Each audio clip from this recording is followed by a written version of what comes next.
നമസ്കാരം. STV ന്യൂസിലേക്ക് സ്വാഗതം. ആദ്യം പ്രധാന വാർത്തകൾ.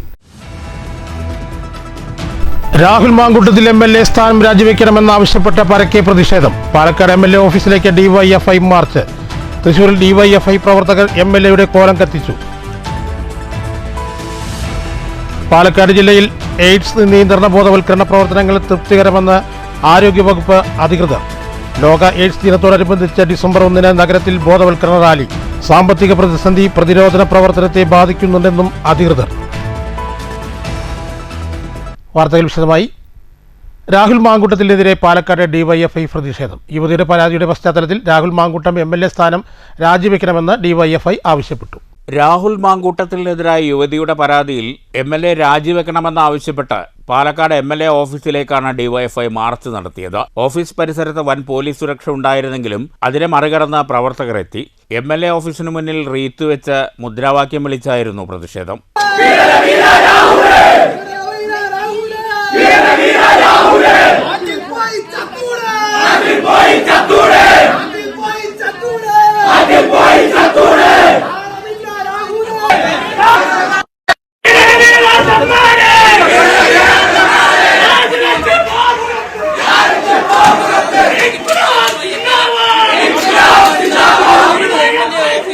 പ്രതിഷേധം കനത്തതോടെ MLA ഓഫീസിന്റെ വാതിൽ തകർക്കാൻ ശ്രമിച്ച പ്രവർത്തകരെ പോലീസ് അറസ്റ്റ് ചെയ്ത് നീക്കി.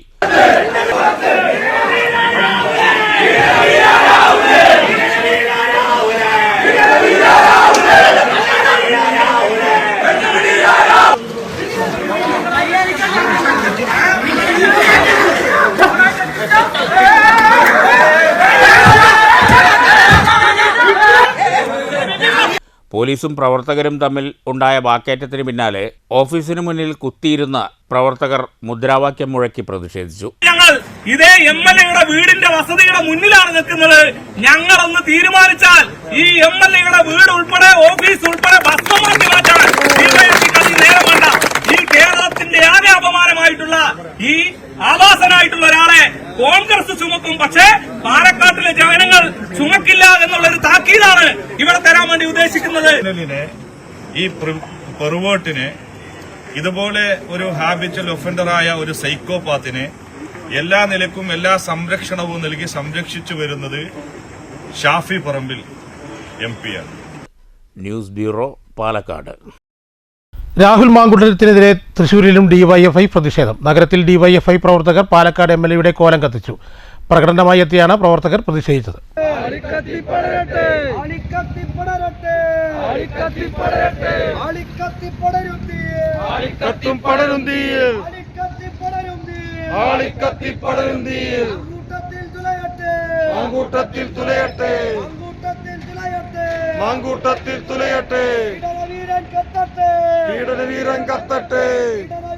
സാമ്പത്തിക പ്രതിസന്ധി എയ്ഡ്സ് രോഗ നിയന്ത്രണത്തെ ബാധിക്കുന്നുണ്ടെങ്കിലും പ്രതിസന്ധികളെ മറികടന്ന് പ്രതിരോധ പ്രവർത്തനങ്ങൾ നടത്തുന്നുണ്ടെന്ന് Palakkad DMO doctor TV Rosh, AIDS control officer doctor B Riyas എന്നിവർ വാർത്താ സമ്മേളനത്തിൽ അറിയിച്ചു. ലോക എയ്ഡ്സ് ദിനത്തോടനുബന്ധിച്ച് ഡിസംബർ 1 പാലക്കാട് ബോധവൽക്കരണ റാലി നടത്തുമെന്നും ഇരുവരും അറിയിച്ചു.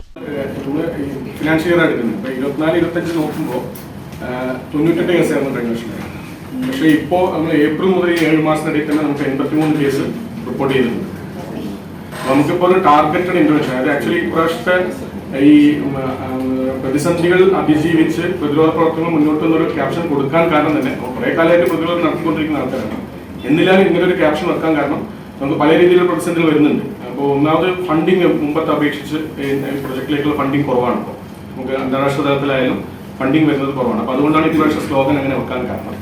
പിന്നെ ഈ ഒരു അച്ചീവ്മെന്റിലേക്ക് നമുക്ക് പോവാൻ നമ്മൾ വെച്ചിരിക്കുന്ന ഒരു സ്ട്രാറ്റജി 95-95-95 എന്നാണ്.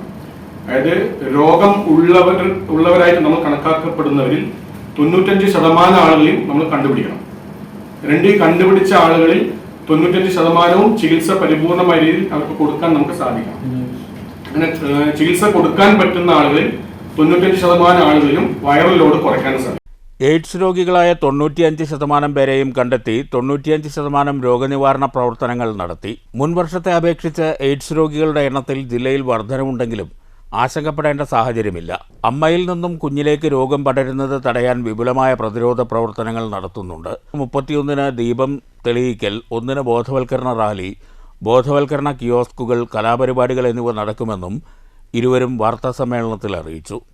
DMO doctor Rosh, AIDS control officer doctor Riyas B എന്നിവർക്ക് പുറമെ cluster program manager S. Sunilkumar, media officer S. Nayana എന്നിവരും വാർത്താസമ്മേളനത്തിൽ പങ്കെടുത്തു. News bureau, Palakkad. ക്യൂയർ സൗഹൃദ കേന്ദ്രങ്ങളാക്കി മാറ്റുക എന്ന ലക്ഷ്യത്തോടെ കോളേജുകളിൽ റെയിൻബോ ക്ലബ്ബുകൾ ആരംഭിക്കുന്നു. ആദ്യപടിയായി വിക്ടോറിയ കോളേജിലെ ആരംഭിച്ച റെയിൻബോ ക്ലബിൻ്റെ ഉദ്ഘാടനം ജില്ലാ കളക്ടർ MS. മാധവിക്കുട്ടി നിർവഹിച്ചു. സ്വവർഗ ലൈംഗികതയിൽ താൽപ്പര്യമുള്ളവരുടെ മാനസിക ശാരീരിക സംഘർഷങ്ങൾ ഇല്ലായ്മ ചെയ്യുകയും അവരെ സമൂഹത്തോട് ചേർത്ത് നിർത്താനും സമൂഹത്തിന് കഴിയണമെന്ന് ജില്ലാ കളക്ടർ പറഞ്ഞു. ജനിതക ഘടനയിലുണ്ടാകുന്ന മാറ്റങ്ങൾ ശരീരത്തെയും മനസ്സിനെയും ബാധിക്കും. ഇത് വ്യക്തികളുടെ കുറ്റമല്ലെന്നും ജില്ലാ കളക്ടർ ചൂണ്ടിക്കാട്ടി. സമൂഹത്തിൽ ക്വീയർ കമ്മ്യൂണിറ്റിയെക്കുറിച്ച് അവബോധം സൃഷ്ടിക്കലാണ് മുഖ്യ ലക്ഷ്യം. ലൈംഗിക ന്യൂനപക്ഷ വിഭാഗങ്ങളെ പിന്തുണയ്ക്കുന്ന സംഖ്യകക്ഷികളെ വളർത്തിയെടുക്കലും ലക്ഷ്യമാണ്.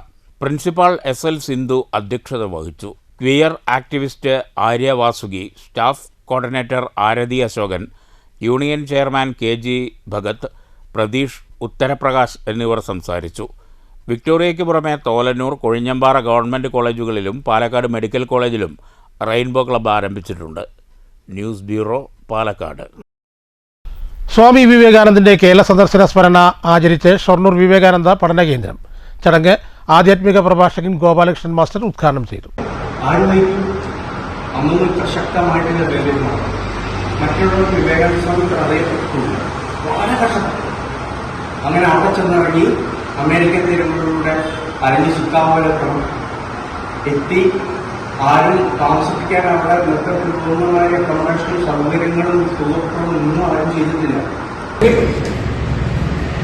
ഇതിന്റെ ഭാഗങ്ങളിൽ മാത്രമാണ് ആരോ തമാശക്കാണോ എന്ന് തോന്നുന്നു. അദ്ദേഹത്തിന്റെ എല്ലാ ഡോക്യുമെന്റ്സും ബാക്കിയൊക്കെ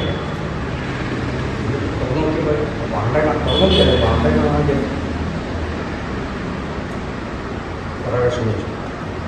അതിലധികം ഉറപ്പിച്ചു, ഈശ്വരൻ എന്നെ എന്തിനാണ് ഇങ്ങോട്ട് നിയോഗിച്ചത്, എൻ്റെ അമ്മ മഹാകാളി എന്തിനാണ് എന്നെ ഇങ്ങോട്ട് നിയോഗിച്ചത്, അവരെ എന്നെ മുന്നോട്ട് നയിക്കുന്നത് കൃത്യതയിൽ അവിടെ ഇരിക്കല്ല. ആ കാവ്യം രണ്ട് കാവ്യം. ചടങ്ങിൽ അഡ്വക്കേറ്റ് പ്രഭാശങ്കർ അധ്യക്ഷത വഹിച്ചു. CN ഭവദാസനുണ്ണി മാസ്റ്റർ സ്വാഗതം പറഞ്ഞു. എഴുത്തുകാരൻ പ്രകാശ് ചുനങ്ങാട്, K. രാജേന്ദ്രൻ തുടങ്ങിയവർ പ്രസംഗിച്ചു. സ്വാമി വിവേകാനന്ദൻ നട്ട ഷൊർണൂർ റെയിൽവേ സ്റ്റേഷനിലെ ആൽമരത്തിൽ ഫലകം സ്ഥാപിക്കാൻ നടപടി സ്വീകരിക്കണമെന്ന് യോഗം ആവശ്യപ്പെട്ടു. സ്വാമി വിവേകാനന്ദൻ്റെ പ്രതിമ സ്ഥാപിക്കുന്നതിൽ വരുത്തിയ വീഴ്ച ഖേദകരമാണെന്നും യോഗം ചൂണ്ടിക്കാട്ടി. എത്രയും പെട്ടെന്ന് പ്രതിമ സ്ഥാപിക്കാൻ നടപടി സ്വീകരിക്കണമെന്നും യോഗം ആവശ്യപ്പെട്ടു. News centre, Shoranur. പെരുങ്കോട്ടുകുറിശി ഭാരതപ്പുഴ ഞാവളുംകടവ് തറയിൽ വയോധികയുടെ മൃതദേഹം കണ്ടെത്തി. മങ്കര കണ്ണമ്പരിയാരം കോഴിച്ചുണ്ട് വീട്ടിൽ അയ്യാവിൻ്റെ മകൾ 82 വയസ്സുള്ള ദാക്ഷാനിയുടെ മൃതദേഹമാണ് കണ്ടെത്തിയത്. അവിവാഹിതയായി ഇവർ ഒറ്റയ്ക്കാണ് താമസിച്ചിരുന്നത്. മൃതദേഹത്തിന് ദിവസങ്ങളോളം പഴക്കമുണ്ട്. മൃതദേഹം ജില്ലാ ആശുപത്രിയിൽ പോസ്റ്റ്മോർട്ടം നടത്തി. ഗീതാ ജയന്തിയോടനുബന്ധിച്ച് പാലക്കാട് ഇസ്കോൺ വിദ്യാർത്ഥികൾക്കായി വിവിധ മത്സരങ്ങൾ സംഘടിപ്പിക്കും. മൂത്താന്തറ കണ്ണകിയമ്മൻ ക്ഷേത്രത്തിലാണ് മത്സരങ്ങളെന്ന് സംഘാടകർ വാർത്താസമ്മേളനത്തിൽ അറിയിച്ചു. 50ഓളം വിദ്യാലയങ്ങളിലെ കുട്ടികൾ മത്സരങ്ങളിൽ പങ്കെടുക്കും. ക്വിസ്, കഥാകഥനം, ഡ്രോയിങ്, കളറിംഗ്, ഫാൻസി ഡ്രസ് തുടങ്ങിയ മത്സരങ്ങളാണ് സംഘടിപ്പിക്കുന്നത്. 30-ന് നടക്കുന്ന മത്സരത്തിന് പുറമെ കൃഷ്ണഭക്തർ ചേർന്ന് നാരായണീയ പാരായണവും പ്രഭാഷണവും നടത്തും. ഗീതാഗ്രാമങ്ങൾ സൃഷ്ടിക്കുന്നതിൻ്റെ ഭാഗമായി കണ്ണകിയമ്മൻ ക്ഷേത്ര പരിസരത്തുള്ള 500 വീടുകളിൽ ഭഗവത്ഗീത എത്തിക്കുമെന്നും ഭാരവാഹികൾ അറിയിച്ചു. ഒരു ഗീതാ ജയന്തിയോടനുബന്ധിച്ച് ചെയ്യാൻ ഉദ്ദേശിക്കുന്ന ഇന്റർ സ്കൂൾ കൾച്ചറൽ കോമ്പറ്റീഷൻ, അതോടനുബന്ധിച്ച് നമ്മുടെ മൂത്താന്തറ കണ്ണകിയമ്മൻ ക്ഷേത്രത്തിലാണ് ഈ വിദ്യാർത്ഥികളുടെ മത്സരം നടക്കുന്നത്. കളറിംഗ് കോമ്പറ്റീഷൻ, ശ്ലോക ചാൻഡിങ് തുടങ്ങിയിട്ടുള്ള മറ്റ് കഥാകഥനം, ഇങ്ങനെയുള്ള പ്രോഗ്രാംസ് എല്ലാം ഓർഗനൈസ് ചെയ്യുന്നുണ്ട്. രാവിലെ 8 മുതൽ ഉച്ചയ്ക്ക് 3 മണി വരെയാണ് ഉദ്ദേശിക്കുന്നത്. അത് കഴിഞ്ഞിട്ട് അവർക്ക് സർട്ടിഫിക്കറ്റും സമ്മാനദാന ചടങ്ങുണ്ട്. President Murali Govindadas, convener Gokulapathi Govindadas, coordinator doctor Krishnapriya എന്നിവർ വാർത്താസമ്മേളനത്തിൽ പങ്കെടുത്തു. News bureau, Palakkad. തൊഴിലാളി വിരുദ്ധ ലേബർ കോഡുകൾ പിൻവലിക്കണമെന്ന് CITU ആവശ്യമുന്നയിച്ച് ഒറ്റപ്പാലം ഹെഡ് പോസ്റ്റ് ഓഫീസിന് മുന്നിൽ CITU ഡിവിഷൻ കമ്മിറ്റി ധർണ നടത്തി. CITU പാലക്കാട് ജില്ലാ ജോയിന്റ് സെക്രട്ടറി S. കൃഷ്ണദാസ് ധർണ ഉദ്ഘാടനം ചെയ്തു. തൊഴിലാളികൾ അനുഭവിക്കുന്ന ചൂഷണത്തിനെതിരെ വളരെ ശക്തമായിട്ടുള്ള പോരാട്ട സമരം നടത്തിയതിന്റെ കൂടി ഭാഗമാണ് സ്വാതന്ത്ര്യ സമര കാലഘട്ടത്തിൽ തന്നെ നമ്മുടെ രാജ്യത്ത് നിരവധിയായ ട്രേഡ് യൂണിയൻ പ്രസ്ഥാനങ്ങളെല്ലാം രൂപീകരിക്കേണ്ട സാഹചര്യം വന്നത്. അങ്ങനെ നടത്തിയ പോരാട്ടത്തിന്റെ അടിസ്ഥാനത്തിലും പിന്നീട് രാജ്യത്ത് സ്വാതന്ത്ര്യം കിട്ടിയതിനു ശേഷം നമ്മുടെ രാജ്യം ദീർഘകാലം ഭരിച്ചിട്ടുള്ള കോൺഗ്രസിന്റെ തൊഴിലാളി വിരുദ്ധ നയങ്ങൾക്കെതിരെയുള്ള പോരാട്ടങ്ങളെല്ലാം നടത്തിയതിന്റെ അടിസ്ഥാനത്തിലാണ് രാജ്യത്ത് തൊഴിലാളികൾക്ക് ഇന്ന് കാണുന്ന ആനുകൂല്യങ്ങൾ കിട്ടിയത്. പക്ഷേ ഇന്ന് തൊഴിലാളികളെ വീണ്ടും രാജ്യത്ത് നേരത്തെ ഉണ്ടായതുപോലെ തന്നെ അടിമ തുല്യമായിട്ടുള്ള ജീവിതത്തിലേക്ക് നയിക്കുന്ന ഒരു സമീപനമാണ് രാജ്യത്തെ BJP നേതൃത്വത്തിലുള്ള യൂണിയൻ ജില്ലാ കമ്മിറ്റി അംഗം KR വിജയൻ അധ്യക്ഷത വഹിച്ചു. ജില്ലാ vice president RG Pillai, CPM local secretary MIA Razak, Ottapalam municipal coordination convener KV Santhosh, APM Rasheed, PA Ramankutty എന്നിവർ പ്രസംഗിച്ചു. News bureau, Ottapalam. Palakkad revenue ജില്ലാ കേരള സ്കൂൾ കലോത്സവത്തിന് ആലത്തൂരിൽ ഒരുക്കങ്ങളായി. നവംബർ 29 കലോത്സവത്തിൽ തിരിതെറിയുമെന്ന് ജില്ലാ വിദ്യാഭ്യാസ ഓഫീസർ ആസിഫ് അലിയാർ വാർത്താസമ്മേളനത്തിൽ അറിയിച്ചു. 300 ഇനങ്ങളിലായി 7000-ഓളം വിദ്യാർത്ഥികൾ കലോത്സവത്തിൽ പങ്കെടുക്കും. സംസ്ഥാന തലത്തിൽ കൂടുതൽ പോയിന്റ് നേടുന്ന ജില്ലയെന്ന നിലയിൽ കലോത്സവത്തിന് മതിയായ പ്രാധാന്യം നൽകുന്നുണ്ട്. ആലത്തൂരിൽ നടക്കുന്ന കലോത്സവത്തിൽ ജില്ലയിലെ സംഗീതാധ്യാപകരുടെ സ്വാഗതഗാനത്തോടെ പ്രതിഭകളെ വരവേൽക്കും. Alathur Gurukulam girls higher secondary, ASM higher secondary school, holy family high school, Puthiyangam UP school, സമീപത്തെ ഹാളുകൾ എന്നിവിടങ്ങളിലായി 20ഓളം വേദികളിലാണ് മത്സരം അരങ്ങേറുന്നത്. കലോത്സവ നടത്തിപ്പിനായി വേണ്ട അടിസ്ഥാന സൗകര്യങ്ങൾ സർക്കാർ സംവിധാനങ്ങളുമായി ചേർന്ന് ഒരുക്കിയിട്ടുണ്ടെന്നും ആസിഫ് അലിയാർ പറഞ്ഞു. മുന്നോടിയായിട്ടുള്ള പാലക്കാട് റവന്യൂ ജില്ലയുടെ കലോത്സവം നവംബർ 29-ാം തീയതി ആരംഭിക്കുകയാണ്. ആലത്തൂർ വെച്ചിട്ടാണ് നടക്കുന്നത്. നവംബർ 29, ഡിസംബർ 1, 2, 3, 4 എന്നീ തീയതികളായിട്ടാണ് നമ്മൾ പാലക്കാട് റവന്യൂ ജില്ലാ കലോത്സവം സംഘടിപ്പിക്കുന്നത്. പ്രധാനപ്പെട്ട വേദികളായിട്ട് വരുന്ന സ്കൂളുകൾ ASM Alathur, BSS Gurukulam Alathur, government girls higher secondary school Alathur, holy family HS, GUPS Puthiyangam, A4 auditorium, ICS auditorium, മദ്രസ ഹാൾ, മാപ്പിള സ്കൂൾ ഹാൾ, ജമാഅത്ത് പള്ളി ഓഡിറ്റോറിയത്തിൽ ഏകദേശം 19-20ഓളം വേദികളാണ് ഇത്രയും സ്കൂളുകളും ഓഡിറ്റോറിയത്തിലായിട്ട് വരുന്നത്. കലോത്സവ ബ്രോഷർ പ്രകാശനവും പ്രസ് ക്ലബിൽ നടന്നു. വിവിധ കമ്മിറ്റി കൺവീനർമാരായ MN Vinod, Sumesh Kumar, AJ Sreeni, PP Muhammad Koya എന്നിവരും വാർത്താ സമ്മേളനത്തിൽ പങ്കെടുത്തു. News bureau, Palakkad. പ്രധാന വാർത്തകൾ ഒരിക്കൽ കൂടി. രാഹുൽ മാങ്കൂട്ടത്തിൽ MLA സ്ഥാനം രാജിവെക്കണമെന്നാവശ്യപ്പെട്ട പരക്കെ പ്രതിഷേധം. പാലക്കാട് MLA ഓഫീസിലേക്ക് DYFI മാർച്ച്. തൃശൂരിൽ DYFI പ്രവർത്തകർ MLAയുടെ കോലം കത്തിച്ചു. പാലക്കാട് ജില്ലയിൽ എയ്ഡ്സ് നിയന്ത്രണ ബോധവൽക്കരണ പ്രവർത്തനങ്ങൾ തൃപ്തികരമെന്ന് ആരോഗ്യവകുപ്പ് അധികൃതർ. ലോക എയ്ഡ്സ് ദിനത്തോടനുബന്ധിച്ച് ഡിസംബർ 1 നഗരത്തിൽ ബോധവൽക്കരണ റാലി. സാമ്പത്തിക പ്രതിസന്ധി പ്രതിരോധന പ്രവർത്തനത്തെ ബാധിക്കുന്നുണ്ടെന്നും അധികൃതർ. ഈ വാർത്താ ബുള്ളറ്റിൻ ഇവിടെ അവസാനിക്കുന്നു. നമസ്കാരം.